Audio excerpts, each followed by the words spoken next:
এই কৃষ্ণনগরের রানী। আমি তো তোমায় একটু কোনো কথা নয়, নিজের কাজ নিজে করুন, বুঝলেন?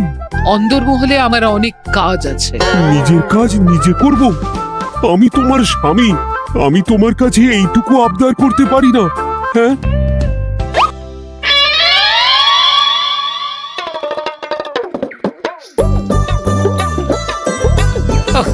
আজ গিন্নির সাথে বচসা করতে গিয়ে দেরি হয়ে গেল। মহারাজ আবার আমার দেরি দেখে রেগে না যান।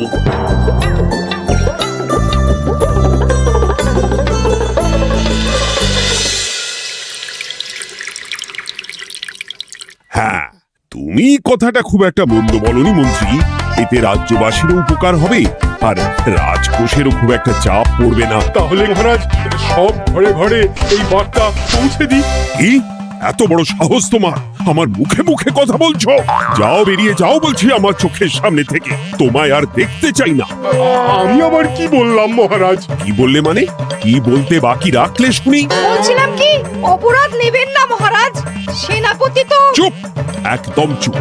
আমি মরছি নিজের জ্বালায় আর তুমি ওই ভুল ভাল বলে আমার মাথা বিগড়ে দিতে চাইছো?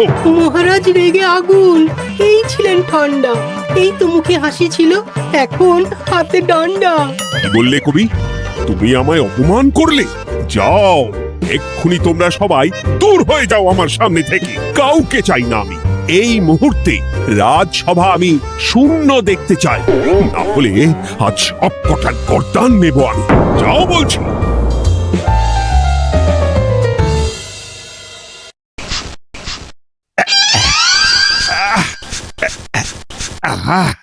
একটু শান্তি হলো।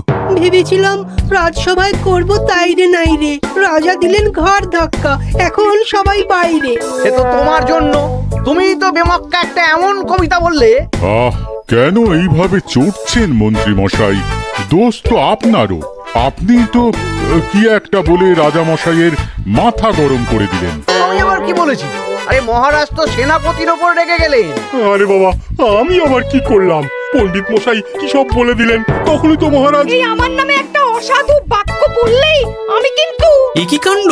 কৃষ্ণনগর রাজসভার সভারত্নরা বাইরে বের হয়ে কি মহা হট্টগোল শুরু করলেন। মহারাজ সবাইকে একসাথে ঘাড় ধাক্কা দিয়েছে। ওরে বাবা, এতগুলো ঘাড়ে রাজামশাই একসাথে ধাক্কা দিলেন কিভাবে? আচ্ছা, দোষটা কে করলো? দোষ করেছে ও, দোষ করেছে ও, দোষ করেছে ও, দোষ করেছে ও। এবারেও কেউ একমত হতে পারলেন না কে দোষ করেছে। আচ্ছা বেশ, কি হয়েছে কেউ একটা খুলে বলুন দেখি। আমি বলছি, মহারাজ বেশ খোশ মেজাজি ছিলেন, কিন্তু হঠাৎ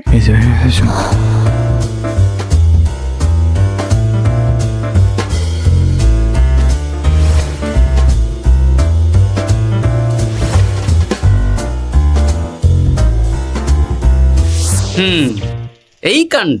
এ তো ভারী অদ্ভুত রোগ মনে হচ্ছে। মহারাজের আচমকা মাথায় রক্ত চড়ে গেল নাকি? হ্যাঁ, মহারাজ আপনাদের রাজসভায় ডেকেছেন। ওরে বাবা না, যাবো না গো আমি, আমার কাছে আমার প্রাণ সবচেয়ে দামি। আমিও যাব না, নির্ঘাত মহারাজ গর্দান নিতেই ডাকছেন। আমিও যাব না গোপাল, আমারও প্রাণের বড় মায়া। আচ্ছা, এটা কি কোনো কথা হলো? হ্যাঁ, প্রাণের মায়া কার নেই বলুন তো? আর মহারাজ যে গর্দান নিতেই ডাকছেন তার কি কোনো মানে আছে? অন্য কারণও তো হতে পারে। তুমি কি করে বুঝলে? হ্যাঁ, বুঝতে পারিনি, তবে আন্দাজ করেছি। তোমাদের কথাতেই শুনলাম মহারাজ খোশ মেজাজেই ছিলেন, সহসা রেগে গেছেন।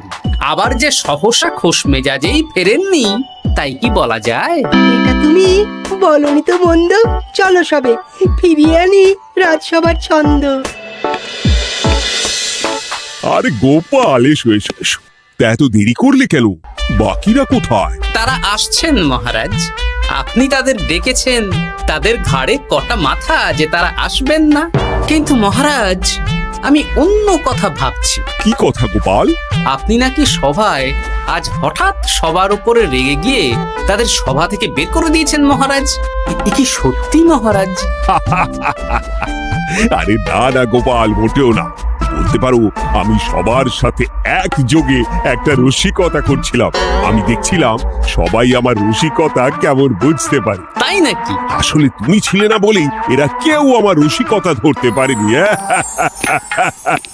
এ কি সত্যি মহারাজ, আপনি সত্যি আমাদের উপর কোনো রাগ করেননি? হুম, এ কি এই সব কিছুই আপনার রসিকতা ছিল? ও মা, তাই নাকি মহারাজ? এই যে আপনি শুনিয়ে দিলেন কথা কড়া কড়া, সবকিছুই ছিল আসলে নিছক মজা করা। আহ, আবার যত সব বাজে বকছো তোমরা। এত কথা কেন? তোমরা কেউ আসলে মহারাজ কৃষ্ণচন্দ্রের রাজসভার যোগ্য নও। যাও যাও, দূর হয়ে যাও। কিন্তু মহারাজ, এই যে আপনি বললেন। আহ, তুমি সবার আগে যাও তো। তুমি হলে সব নষ্টের গোড়া। যাও বলছি, আমার আর ভালো লাগছে না। যাও। জব বাবা।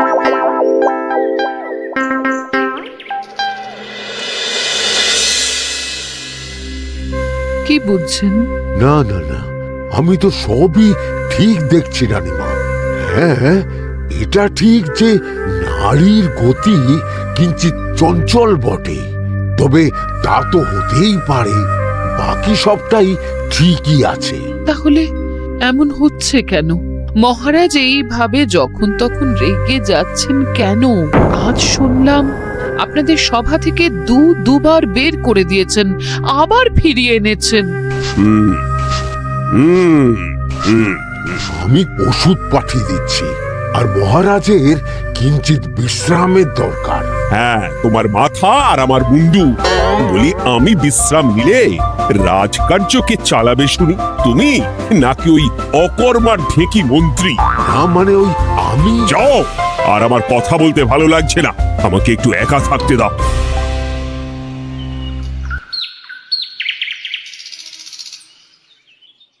ব্যাপারটা কি বুঝলে গোপাল? রাজবৈদ্য তো মহারাজকে দেখতে রাজবাড়িতে গেছেন। কি মনে হয়? গতকালও আমি যখন বাগানে গেলাম,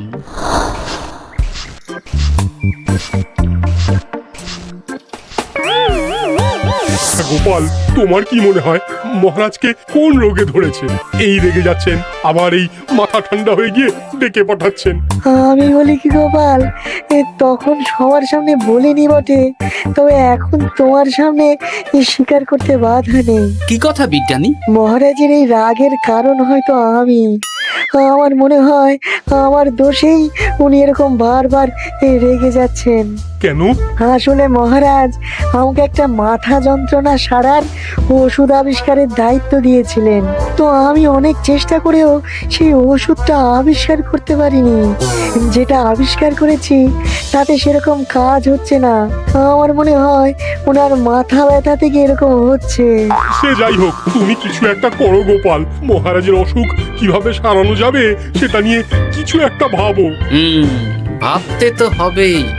আজ সন্ধেবেলায় তুমি তোমার বাড়িতে বাকি সভাসদদের ডেকে আনো, আমি সমাধান সঙ্গে নিয়ে সময় মতো চলে আসবো। আচ্ছা বেশ, তাই হবে। আমি এখনই বাকিদের খবর দিয়ে দিচ্ছি। আর বিজ্ঞানী, একটু এদিকে এসো তো, একটা কথা আছে।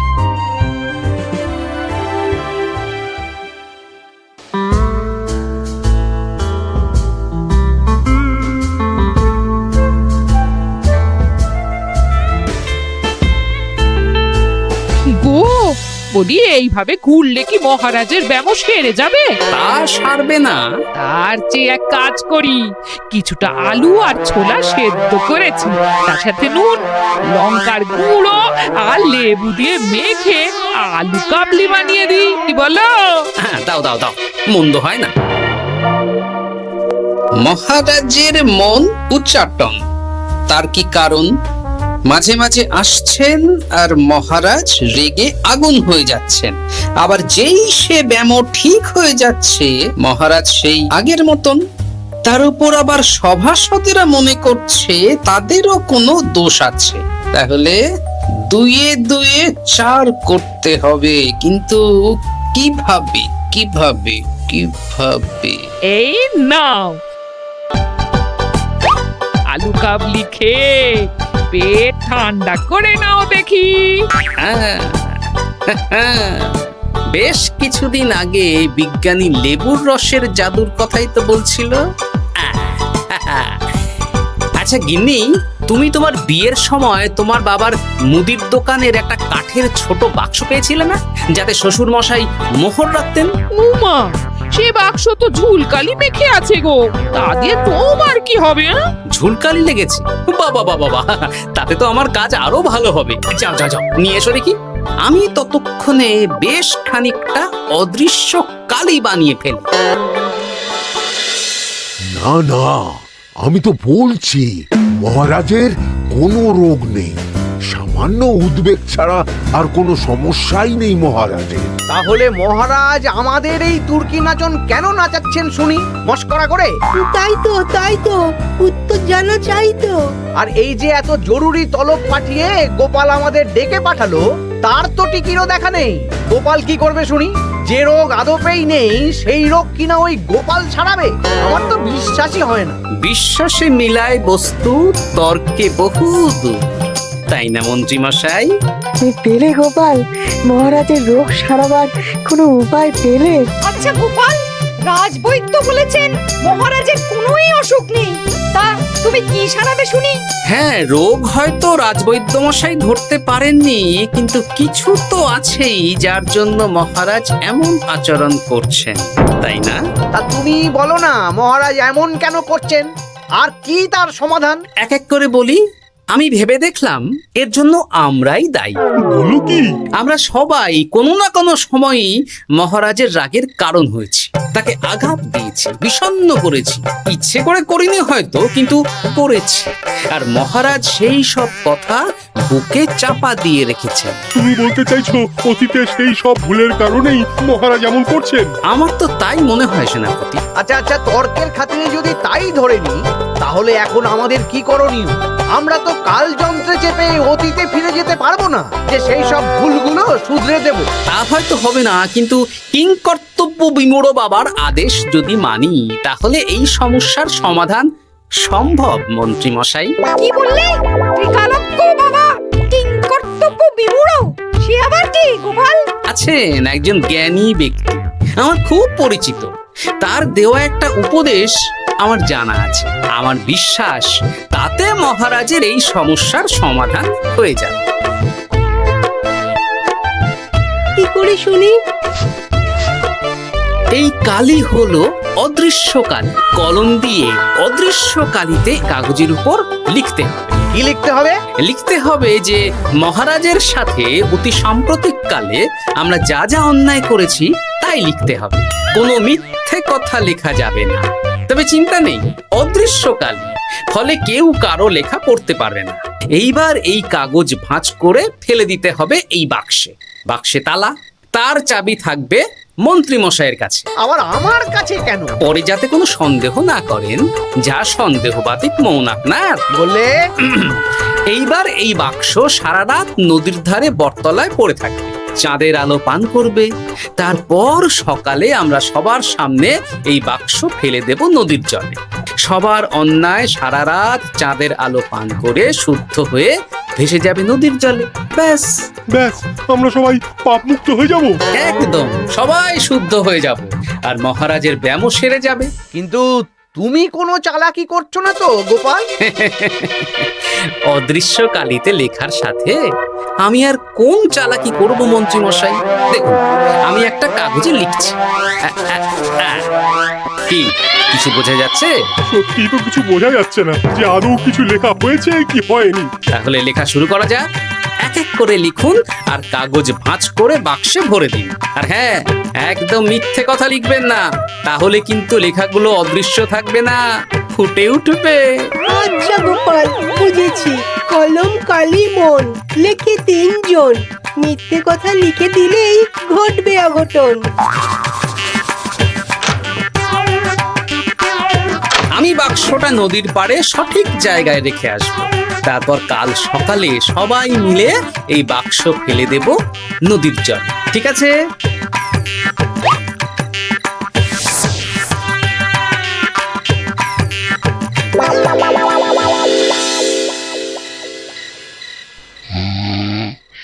কথায় আছে, মনে যা আসে বলে যাও, ভুলেও লিখো না, তাহলেই বিপদে পড়বে।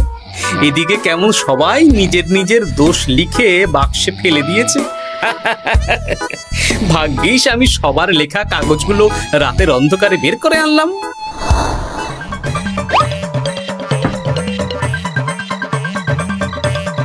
এইবার এই কাগজগুলো ঢুকিয়ে দিলেই কেল্লা ফতে। এখন সবার পাপের স্বীকারোক্তি আমার হাতের মুঠোয়।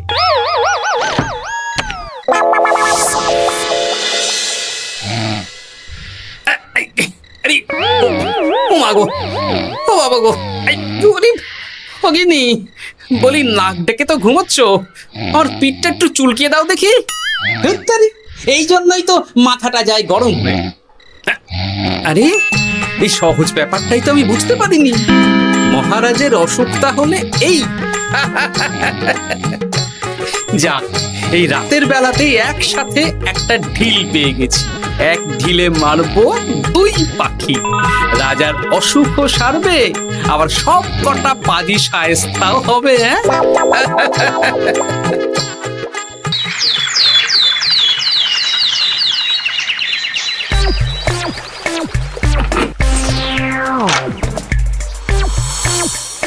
কি এইবার শান্তি হয়েছে তো মন্ত্রী মশাই? যেমন অদৃশ্য লেখা ছিল সেরকমই আছে তো? কিন্তু এতে কি মহারাজের রোগ সেরে যাবে? যাবে না মানে? মনে করুন সেরে গেছে।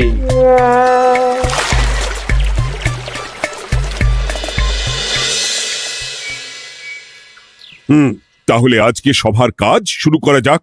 ক্ষমা করবেন মহারাজ, সবার কাজ শুরু করার আগে একটা দরকারি কাজ আগে করা দরকার। না হলে আবার কখন আপনি আমাদের কারো উপর রেগে যাবেন আর আমাদের সভা থেকে তাড়িয়ে দেবেন তার তো ঠিক নেই, তাই না? গোপাল, আর বিরক্ত করো না। আমার এত সাহস নেই মহারাজ যে আমি আপনাকে বিরক্ত করব। আমি তো জানি নিজের পিঠ যখন নিজে চুলকোনো যায় না, আর কেউ থাকে না সেই পিঠ চুলকিয়ে দেবার মতো, তখন কিরকম বিরক্তি জেগে ওঠে, তাই না মহারাজ? এ কি গোপাল, তুমি এত কিছু কি করে জানো? জানাই তো আমার কাজ মহারাজ। আর এও জানি যে আপনার এই বিরক্তির পেছনে সভাসদগণের ভূমিকা ঠিক কি। তার মধ্যে তুমিও আছো গোপাল, তাই না? আছি, পুরো মাত্রায় আছি মহারাজ। তবে হ্যাঁ, আমি কিন্তু তাই বলে রাজকোষের হিসেবে গোলমাল করে মহারাজের কোপের কারণ হইনি মন্ত্রী মশাই। এটা কি গোপাল আন্দাজে বলছে? না হলে কাল অদৃশ্য কালিতে আমি কি লিখেছি সেটা জানলো কি করে? আমি যা লিখেছি সেটাও কি গোপাল পড়ে ফেলেছে নাকি? যাকে পড়লেই বাকি, সব লেখা তো ওই নদীর জলে ভেসে গেছে। আমি যে লিখেছি তার প্রমাণ কি? তবে আর চিন্তা নেই মহারাজ, সমস্যার সমাধান হয়ে গেছে। এখন থেকে আপনি যতক্ষণ রাজসভায় থাকবেন, প্রথমে মন্ত্রী মশাই, তারপর পণ্ডিত মশাই, আর তারপর রাজবৈদ্য পালা করে আপনার পিঠ চুলকে দেবে। কেন আমি কেন চুলকে দেবো? না দিলে যে আপনার কপালে অনেক বড় শাস্তি ঝুলছে মন্ত্রী মশাই। রাজকোষে যে জালিয়াতি আপনি করেছেন তার স্বীকারোক্তি আমি হাজির করব যে মহারাজের সামনে।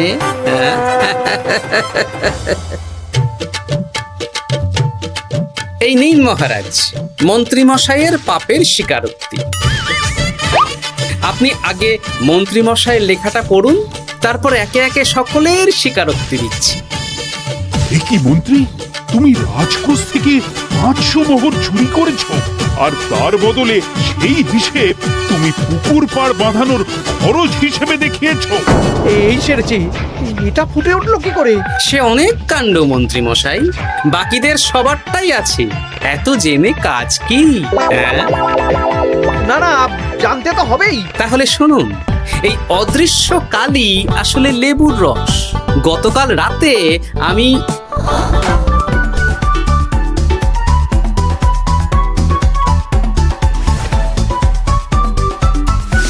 এবার লেবুর রসে অদৃশ্য লেখা কেন বা কিভাবে ফুটে উঠলো সেটা বিজ্ঞানী বোঝাবে।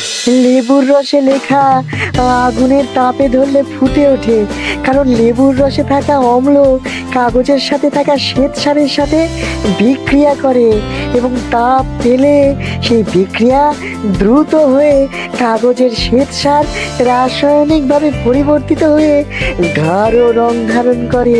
অনেক দিন আগে বিজ্ঞানীর কাছে ব্যাপারটা জেনেছিলাম, আজ কাজে করে দেখালাম।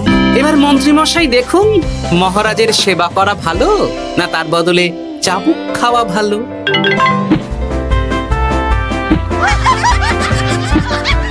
ওরে বাবা না, না, আগে যেমন বুনো ওল তেমনই তো বাঘা তেঁতুল হবে মন্ত্রীমশাই।